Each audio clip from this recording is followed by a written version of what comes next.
Hello my dear student, welcome to my channel. आज मैं तुम सबको क्लास 12 थर्ड सेमेस्टर की एजुकेशन पढ़ाऊंगी। तुम सब कैसे हो?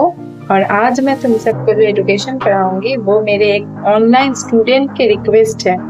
तो चलो मैं तुम सभी के लेके आई हूँ एजुकेशन फर्स्ट चैप्टर। पहले मैं तुम सबको विषय सूची दे दूँ एजुकेशन की। तुम लोग का फर्स्ट जो चैप्टर है, चैप्टर का नाम है स्वतंत्र उत्तर काल में भारतीय शिक्षा व्यवस्था।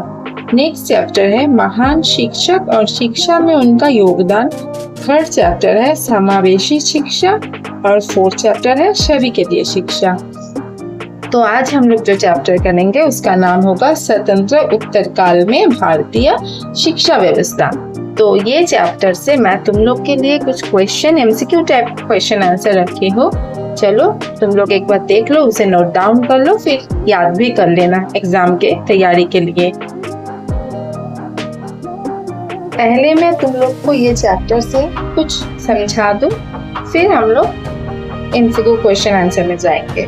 पहले स्वतंत्रता प्राप्ति के उपरांत, मतलब देश का स्वतंत्रता हो गया था, हम लोग का देश स्वाधीन हो गया था, फिर भी विश्वविद्यालय शिक्षा का निरंतर विकास हो रहा था, किंतु प्रचलित शिक्षा प्रणाली किसी भी तरह से स्वतंत्र नहीं था।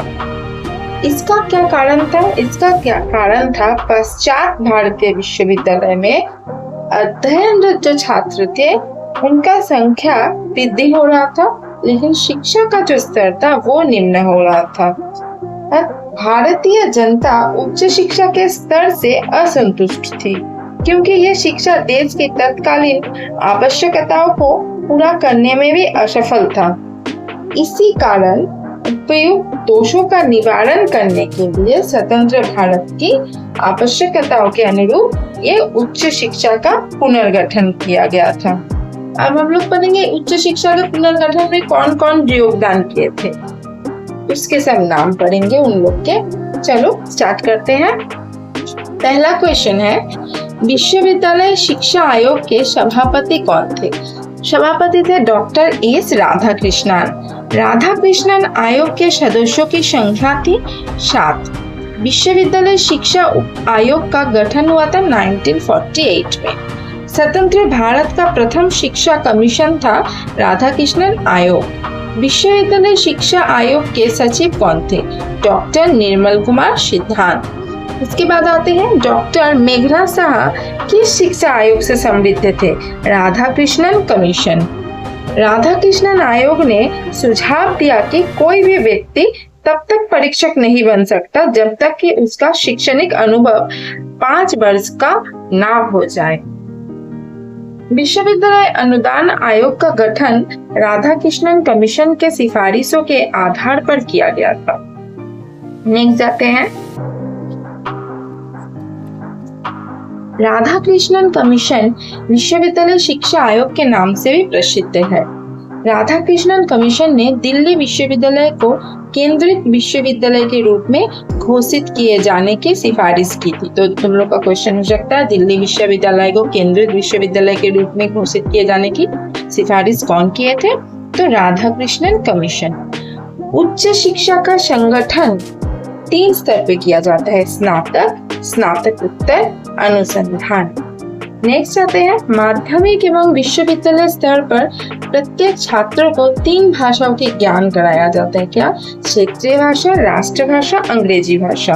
उसके बाद विश्वविद्यालय के अध्यापकों को 4 श्रेणियों में विभाजित किया जाता है, प्रोफेसर, रीडर, लेक्चरर और रिसर्च फेलोज। राधाकृष्णन कमीशन में सर्वप्रथम ग्रामीण विश्वविद्यालय के विचार रखा गया। नेक्स्ट आते हैं, राधाकृष्णन आयोग ने आवासीय माध्यमिक विश्वविद्यालय में छात्र की संख्या का सुझाव दिया, जिसमें छात्र संख्या था 150। राधाकृष्णन आयोग ने ग्रामीण विश्वविद्यालय में छात्रों की संख्या था 1500 के लिए सुझाव दिए थे, तो ग्रामीण में दिए थे 1500। माध्यमिक शिक्षा आयोग के सचिव कौन थे? डॉक्टर अनाथनाथ बसु। सप्तसरिता पद का उल्लेख किस आयोग में हुआ? मुदालियर आयोग में।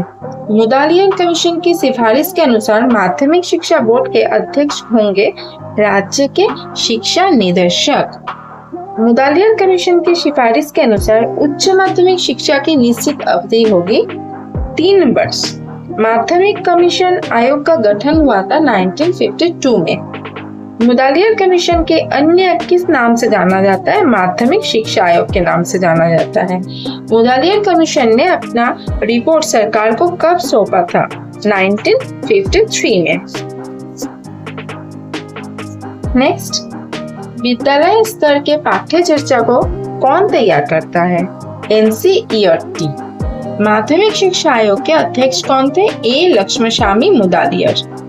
बहुउद्देशीय विद्यालय की स्थापना डैश आयोग ने सिफारिश की। कौन आयोग? मुदालियर आयोग।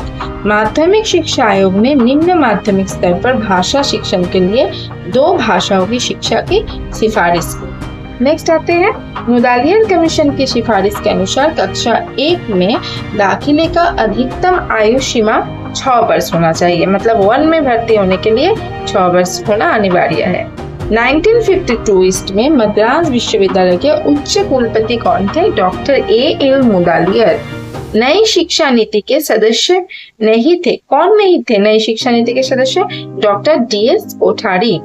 नेक्स्ट आते हैं, डॉक्टर लक्ष्मणस्वामी मुदालियर विश्वविद्यालय शिक्षा आयोग और माध्यमिक शिक्षा आयोग दोनों के ही सदस्य थे।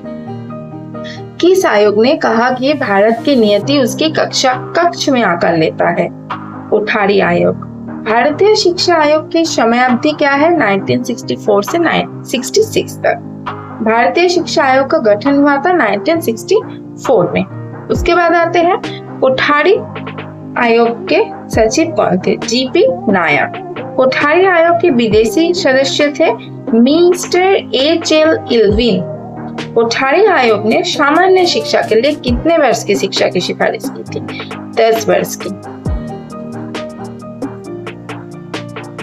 विद्यालय स्तर पर 10+2+3+2 की संरचना की सिफारिश किस आयोग की थी? भारतीय शिक्षा आयोग। किस आयोग ने प्रति 10 विद्यालयों के लिए एक परिदर्शक की नियुक्ति का सुझाव दिया था? कोठारी आयोग ने। प्राक प्राथमिक शिक्षा पर सर्वप्रथम किस आयोग ने जोर दिया? कोठारी आयोग। कोठारी आयोग के अनुसार प्राथमिक शिक्षा को होना चाहिए विद्यालय का केंद्रित।